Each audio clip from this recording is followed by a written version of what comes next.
Okay. For those of you that are on, looks like we got about 20. Thank you guys for joining. As I mentioned, I'm going to keep it casual. If you were on my webinar a week or 2 weeks ago, a little bit more formal. I'm going to keep this casual. I am going to open it up so it's conversational. However, I have everybody muted right now. And that's just so somebody doesn't actually accidentally unmute and interrupt. But if I am going through the price guide at any point, or I'm talking about anything at any point and it's confusing and you want me to stop, just raise your hand. I got you. I could request you unmute and we could talk about it. In fact, I want you to stop and ask questions, because if you're thinking about it, then someone else is probably thinking about it. However, if I miss your hand at any point, if you want to hang to the end, I'm going to open it up completely. I'll unmute everybody and I'll open it up for Q&A. So, and forgive me if I get diverted for a fraction of a second. The waiting room, I can't turn it off, so I have to admit people as I'm going through it.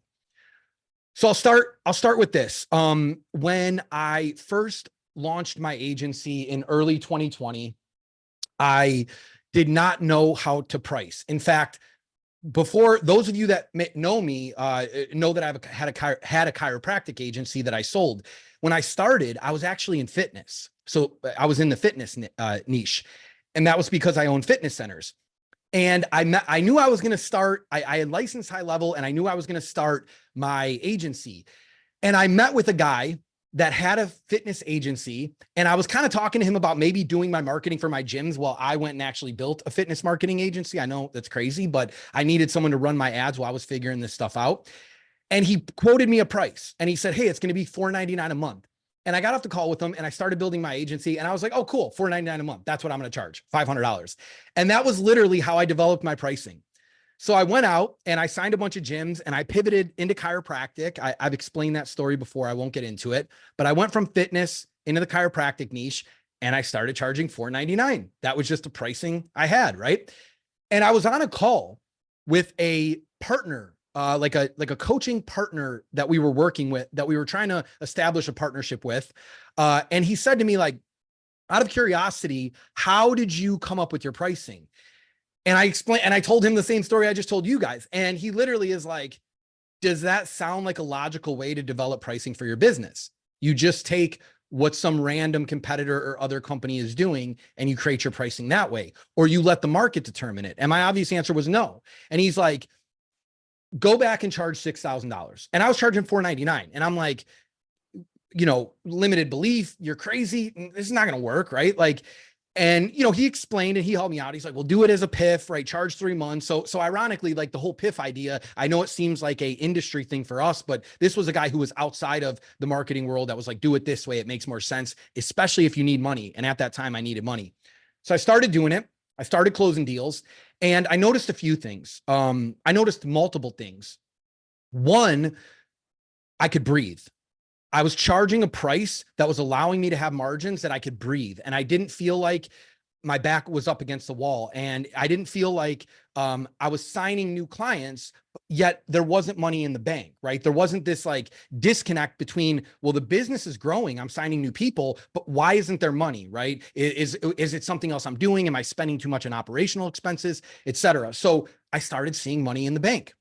Because I started seeing money in the bank, I went on the aggressive. I started investing in things that would help the business grow, primarily, not solely, but primarily paid advertising. And again, for those of you that have heard this before, the way that I went from $4,000 a month in October of 2020 to over $100,000 in January of 2021, I charged PIFs. I took the extra liquidity, the money, I put more in ads, I got more appointments, I sold more deals, and that cycle repeated itself, right? I collected more money and I put it in. And I put it into paid ads and I acquired more clients. Now, in my opinion, there comes a time when I believe you should shy away from PIFs and you should go to a monthly billing model. There's several advantages that I could get into on another call.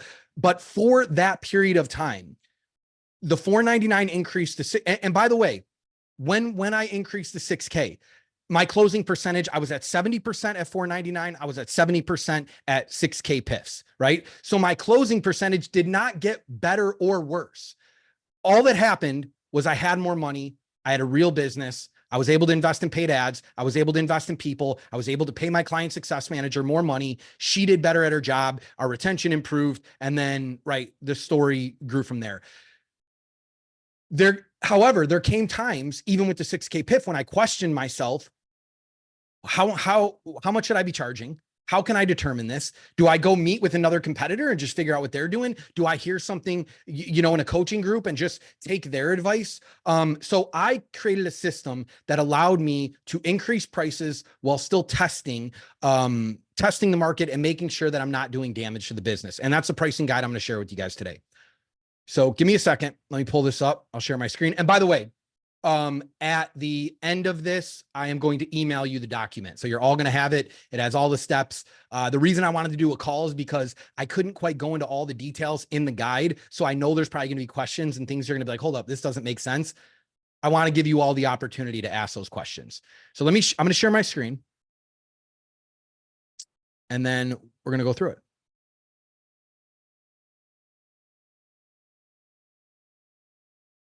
Cool. Could Dave give me like a thumbs up or something, man? Could you see it? All right. And let me just make sure I get my participant window somewhere. Because people are going to be coming in and I want to let them in. Okay. So with that little story, I originally created this for myself on a Word document in Google, and that's what I've been using.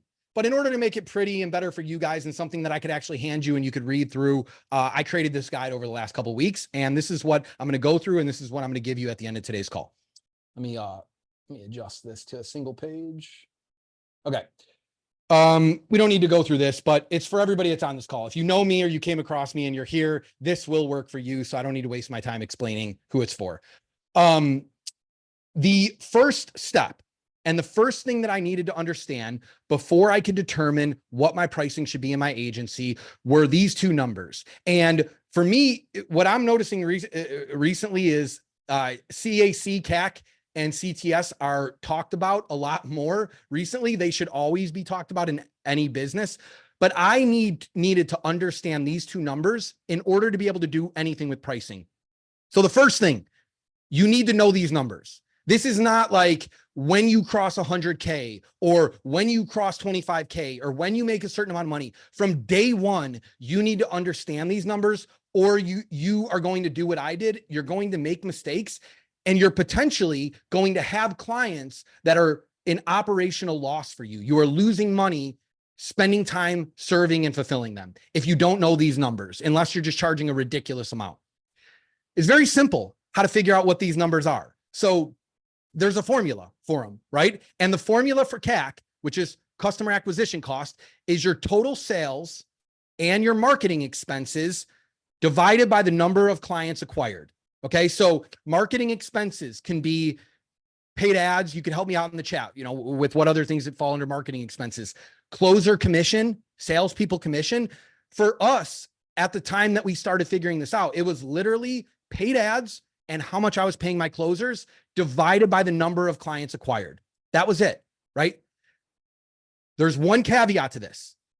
If you're signing PIFs, it's not only total sales and marketing expenses and closer commission divided by clients acquired.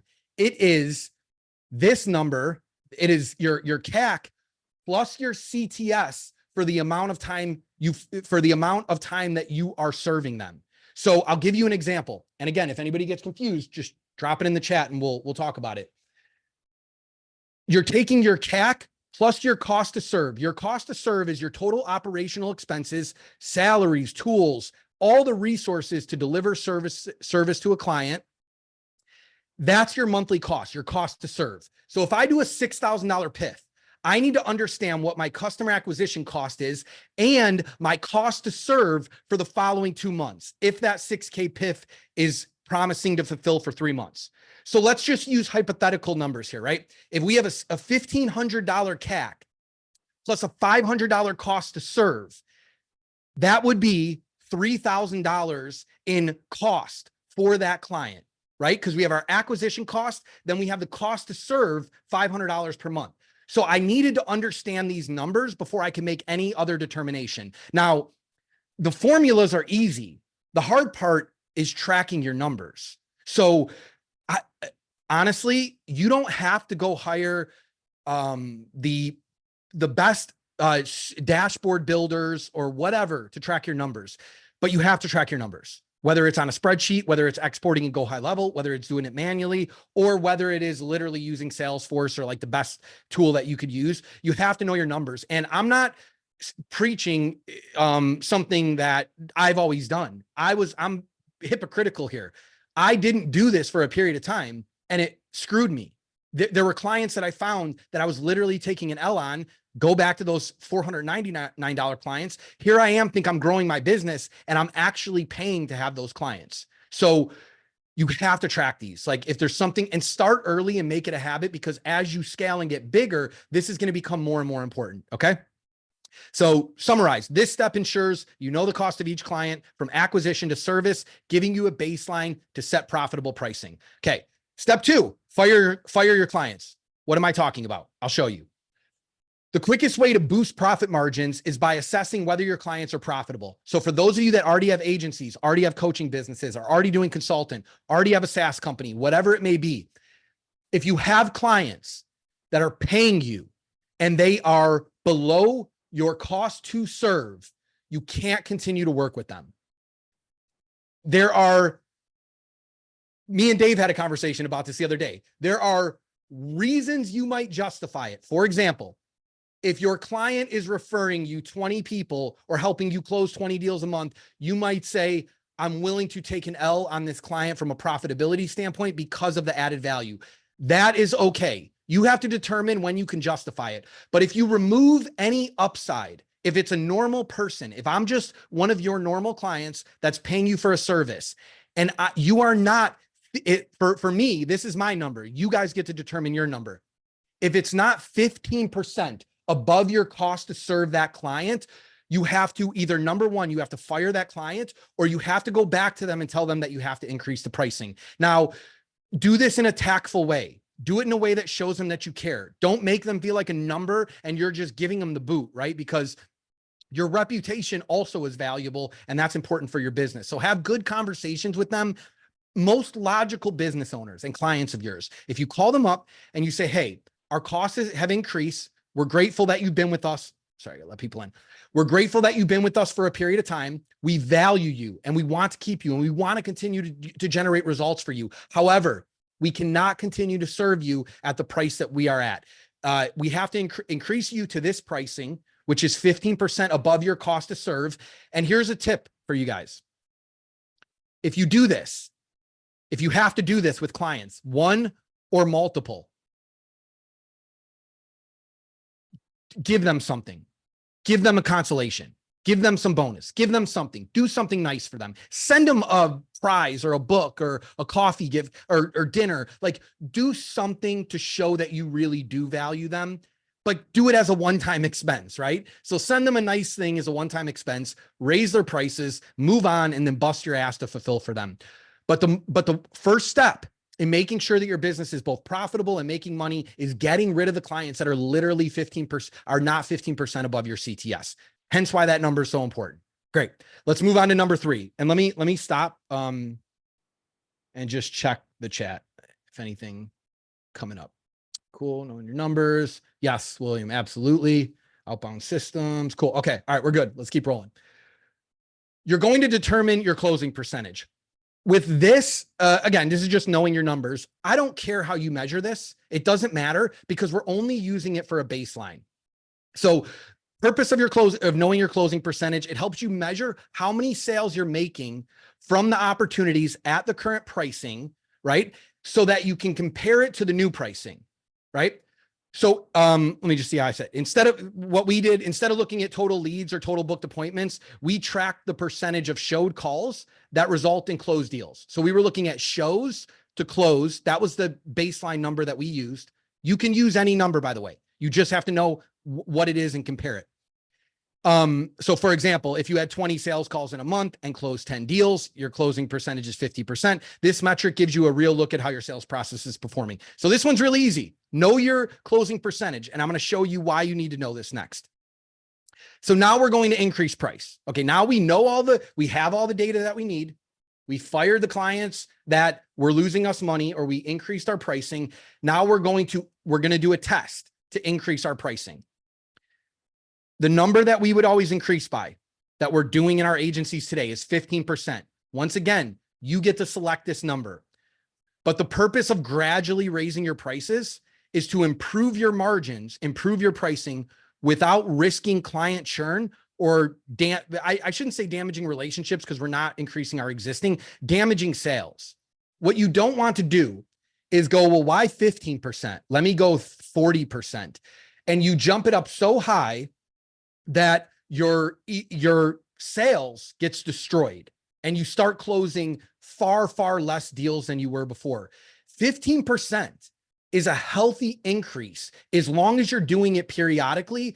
And remember, this is just a baseline test. This is not the last increase that we're ever going to have. You're going to have many more increases. So my thought to myself was, do it strategically, do it smart. Don't get greedy. Just try to improve the margin here. So I would apply a 15% price increase for all new clients. I want to make that clear because my language here contradicts each other a little bit. We're not raising all clients across the board. We're only step 2. We already handled the existing clients. For new acquisitions, we're raising them 15%. Okay. And then the next step is to see if our sales team, our offer, our business, our service is strong enough to handle the increase. So now we're going to look at the results. So we've increased our prices by 15% across the board, right? You're going to wait 90 days. I don't care how painful it is. I don't care if you all of a sudden stop selling and you're like, holy shit, the world is burning. This is also why before you increase your pricing, you need to have your footing. If things are very volatile in your business right now, I would not recommend increasing your prices. Or if you are really struggling to close deals and to acquire clients, and you have to make a definition of what that is. Some agencies would say, if we don't close 30, we're struggling. Some would say, if we close 5, we're killing it. So you have to make that determination based on your past growth and where you're trying to go. But when you do this, you have to commit to 90 days so that you have accurate data to make an objective, informed, data-driven decision. And you're not going based on emotion. Because again, in my experience, what I did, I would raise my prices, sales would drop for like a week or two, and I would go, oh shit, this isn't working. Go back to the original pricing before I ruin the business, right? There's way too many variables to know if that's really the case. We don't know if it's a slower period. We don't know if it's an election year and, you know, our lead cost is going up, therefore we're closing less deals. We don't know if the air in the world is changing prospects' minds and they're just not closing at a high percentage. We don't know if competition has gotten stronger. There's too many variables to make a 2-week decision based on a price increase. You're not going to, even after 90 days, you're not truly going to know if the price increase was because of variables or because you changed the pricing. But that gives you a long enough period to at least make an informed decision. So we're waiting 90 days. You guys get it. After implementing the price increase, we're going to compare our closing percentage. So my closing percentage was appointments showed based on, sorry, let me let someone in here. Cool. My bad. My closing percentage, the way that I was measuring it was out of appointments showed, what was my closing percentage for my old pricing, right? And I'm going to get into the metric, like the formula for how you do that. So now we're going to compare, right? We're going to compare old versus new. The goal is to ensure that your price increase isn't reducing your sales by too much. And there's a number. I know that's general. The comparison shows you how the new pricing affects your ability to close deals. So you're going to look at your closing percentage before and after the price increase. If it drops significantly, the market may not yet accept the new pricing. Your sales might not be strong enough. Your offer might not be good enough. Your value proposition might not be good enough. And here's the formula. Okay. So step 7. So we went through this one quick. We're going to compare Now, here's the formula that I used to determine whether I kept the new pricing and I rolled or I went back to what I was doing. I looked at the monthly recurring revenue that I added in the business. This was the key indicator of the financial growth. I compared my old pricing versus the new pricing. The old pricing, however long you've been at that pricing, you're going to take all the months. So let's assume you've been at your old pricing for 12 months. You're going to take the added MRR each month from sales, and you are going to average that out over the 12 months. If I lost anybody, hold on to it. I promise we'll open it up for Q&A in a couple minutes here. You're going to look at your average over the entire period of time you were at your previous pricing, because you want as much data as possible so you can make a good decision. And then over the last 90 days with your 15% price increase or whatever it is that you decided, 10, 15, 25, 40, whatever, you're going to calculate the difference between the two. So here's a very, very simple example. If you previously were acquiring 15 new clients on average a month at $14.99, that means that you were adding $22,485 in MRR. Now, I know PIFs skew these numbers, but you could do math. Just pull up an Excel sheet and do the math on it, right? This means on average, my agency was adding $22,485 in MRR every single month at the previous pricing. With the new price increase, we closed 13 clients on average over 90 days. So 13 clients every month over a 90-day period. I took the average of the entire 90 days. With the 15%, we are at 1723. If that number looks weird or you don't like it, it could be whatever you want. 1750, 1749, 1729. It's just, I just did an exact 15% increase. We're going to look at the added MRR under the new price increase. So someone help me out here. Raise your hand in the chat if you can answer this question for me. If we closed 15 clients at $14.99 and added $22,485, and then we increased our pricing to $17.23, and we added 13 clients at $22,410, is it a smart decision to keep the pricing or get rid of it? Someone help me out. Raise your hand and I'll unmute you. Or type a 1 in the chat or something like that.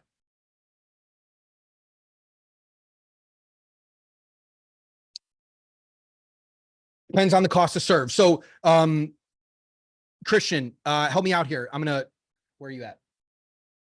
Let me see if I can find you. I can't find you because your video is not on, so you can answer it in the chat, or someone else can answer it. Would your cost to, what reasons would your cost to serve have changed over the 90-day period?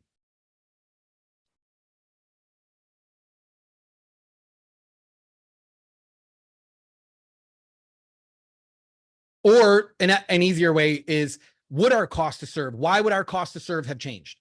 Think about it. When we increased our pricing, have we changed anything in our business?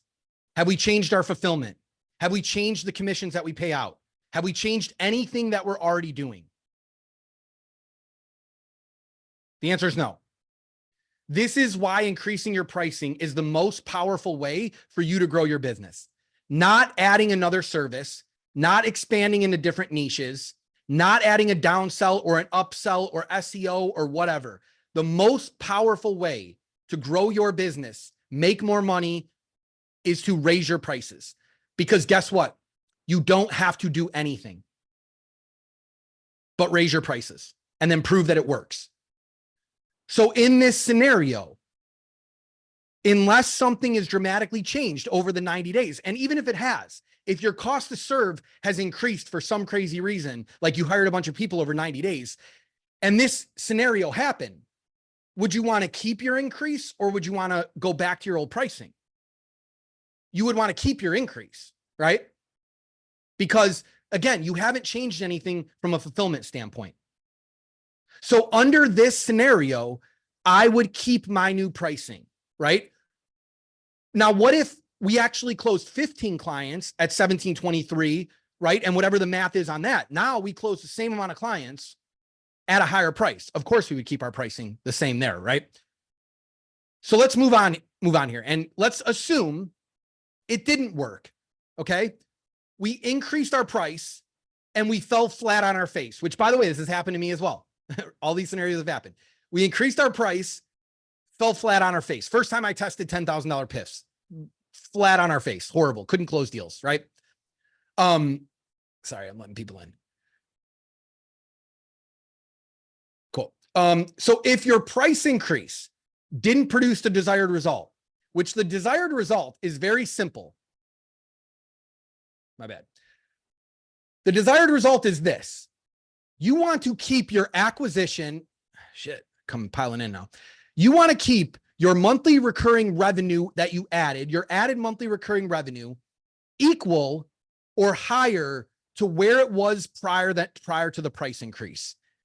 Maybe even slightly lower depending on your cost to serve. Because if the margin still improved, if the profit margin still improved, then we would keep that pricing. But if you went from closing 15 clients on average per month to only closing 6, you like me, you fell flat on your face, it just didn't work. Then you have to go back and identify where things went wrong and how you fix them. So what we do after the 90-day test, we pull back. We pull back to the prior pricing, right? We go right back to what we're doing and we start closing deals at the same percentage that we were closing them at before. But I would ask myself, and I would ask my team, and I would ask my leaders, is our offer compelling enough to justify the price increase? Meaning, can we increase the strength of the offer to justify the pricing, right? Will the market agree to that?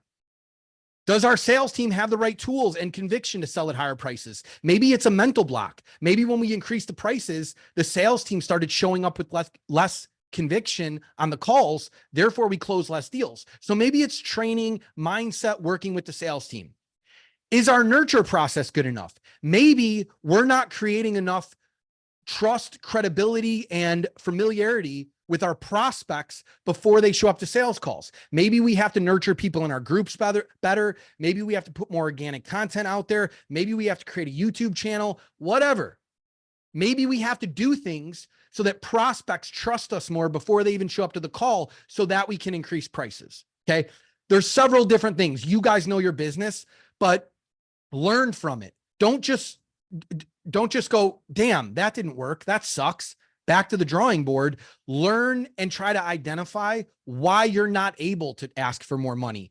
Because the light bulb for me went on when I personally saw agencies that were doing the same thing. I've saw the back end of fitness agencies, of chiro agencies, of real estate agencies. And from a fulfillment perspective, it was identical. Yet one of them was charging $20,000 PIFs and one of them was charging $699 a month. Why is the difference there? If the fulfillment in the product is practically identical, where's the difference? How can one justify more? Maybe it's they're just been in the game longer. I don't know, right? But what the questions that I would ask myself is why, right? Like that's my famous question to myself in my business. Why can this agency charge that and why can't we? Why didn't this work? What went wrong here? Okay. So let's see. And then simply put, to close this out, you repeat the process every 6 months. So we're doing a 90-day beta test. We have either committed to the new pricing or pulled back on it, regardless of the outcome. If it worked or didn't work, we're going back to it 6 months later. Once again, you can make the determination on the timing. I'm giving you the system that I implement and that I would like my agencies to implement, but go back to it 6 months later. So if we ran the beta test in January, we concluded in March, we're now going to run it again in June, whether we increase the price or not. And you're going to do this forever, literally forever, right? Until you get, I should just stop there forever because there's no reason to ever stop, right? Is there any reason that you would not want to charge more money if you know that the market is willing and able to pay it? No, I want to charge as much as people will possibly pay for me. I want to go get them results. I want them to be happy, right? So I'm going to open it up for Q&A, but a couple things really quick. Miscellaneous, because I know you guys are thinking, hold up, Gill, there's some other shit, right?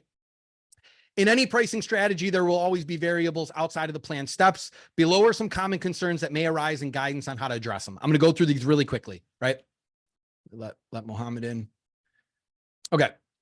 So first one, what if we experience slower sales after launching the price increase, but it's unrelated to price itself, right? I'm just going to read through this. It's important to remember that external factors such as seasonal sales, trends, market conditions can impact the number of closed deals and price test period. To avoid misinterpreting results, ensure that you run the price increase test for at least 90 days. I already said that, just to capture enough data. It's not going to be perfect. At least in my world, it wasn't. I can't promise you guys that it's going to work. You're going to commit to it, and then you're not going to have some fallout later. You could, right? You should take the overall average of closed deals with the new pricing compared to the same data, blah, blah, blah, blah, blah. Same shit I told you guys earlier, right? This approach ensures a more objective comparison and helps account for external variables. So we can't eliminate the variables. We're trying to reduce them as much as we can. And by committing to a 90-day beta, that's the best way to do it. If you can commit to longer, then you'll have more accurate data. What if we close more deals than expected, but it's not due to the price increase? Like, what if we knock down like a 10 location deal or something like that? It's the exact same thing I just said to you guys. There's always market variables. There's always circumstances that can change that. Take as much of that data as you can, apply it to the formulas on how you measure, and really step back, put it on paper, and make an objective decision.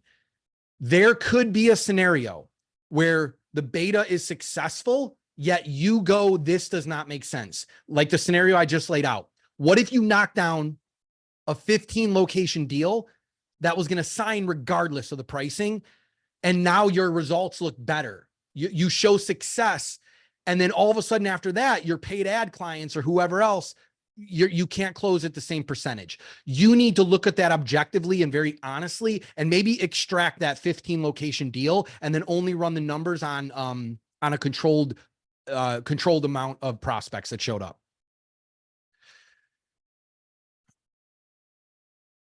My business partner brought this one up to me. What if sales are stable, but I notice a higher churn or earlier client attrition on the back end? So what if you're closing at the same percentage, but what if you notice your churn has either increased or people are churning sooner? For example, if you're doing PIFs, let's say on average, 40% of your people would churn in month 4, but you're noticing people are now churning, 60% are churning in month 3, right? So higher churn after a price increase can indicate that while the new pricing didn't directly hurt initial sales, it may have led, or contributed, I should say, to dissatisfaction with the perceived value over time. To address this concern, measure your client churn rates before and after the price increase. Look for patterns where clients are leaving sooner or more frequently after the price change. Also, try to account for external factors, such as, does your service suck, right? Changes in expectations. Are you not setting the right expectations? Or because you're charging more, do you need to alter your launch deck for your client success team to set better expectations, because you're now being viewed as a premium agency because you're charging a higher price? Think about those things, right? Broader market shifts, economic shifts, COVID and crazy shit, right? It could all influence these numbers. By objectively analyzing the data over a period of time, you get the rest. How do I know if I should use a 15% price increase, or I should go higher or lower? The percentage you choose for your price increase depends on factors, including your goals, your position, your client base, where you are today. If you're at $4.99, maybe go more, right? Like, how long is it going to take you to get to a respect, depending on the business you're in? SaaS, info products, different ballgame, right? However, if your business has strong market position or offers high value services, you may be able to test going higher without much risk. The cool part about this is we're going to do it every 90 days. So play around with it.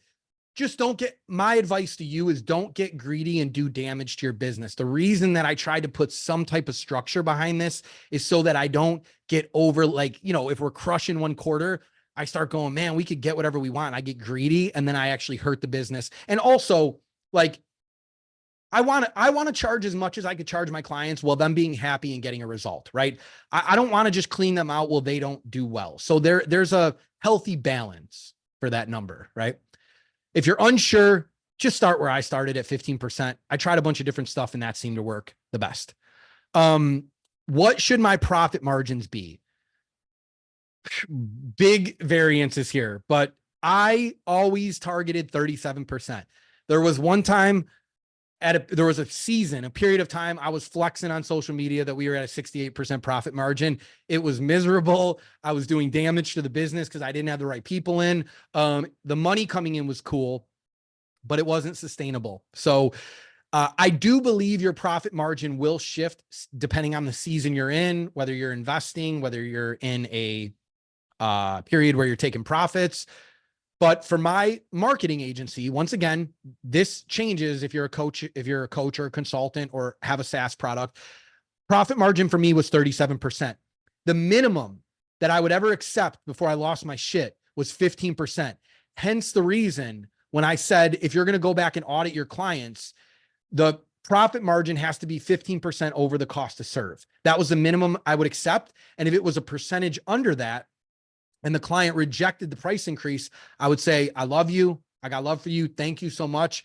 We have to part ways. We will always be here to serve you in the future at 15% higher than our cost to serve. I can't do business with you at a loss or a profit margin that doesn't make sense. So go Google it, ChatGPT for your industry. There's a lot of accountants out there that have really good industry averages for profit margin and where you should be, because profit margin is not, it depends on where you are also in your business journey, I guess is the right word. That's not the word I'm looking for, but you guys get it. Like where you are, if you're just starting, if you're working towards an exit, it's all different, right? If you're working towards an exit, you're going to find ways to you're going to want to find ways to optimize your profit margin.